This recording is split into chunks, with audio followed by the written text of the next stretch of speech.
wanted to do something like kind of creative and kind of in the like techie side. We do like Photoshop and everything, and I'm very creative in that part, so that's always fun. Students study graphic design concepts, a little bit of web design, photography, video production, audio production.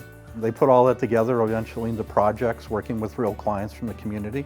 My favorite part of the class is probably the projects that we do and the assignments and the creative freedom I have behind that. You know, even though you have like your rules and guidelines that you do, there is a lot of like freedom that you get from that, and I get to like explore creatively with that. Possible career options for students include the traditional media careers that you might think of, like broadcasting, video production, maybe filmmaking.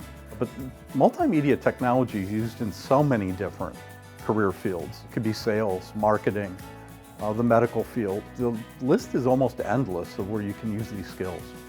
Interactive Multimedia is a great program for students that are self-motivated, self-starting. They can follow through and finish projects. They're not afraid to go back and do it again to make it better. That are willing to work and express their creativity.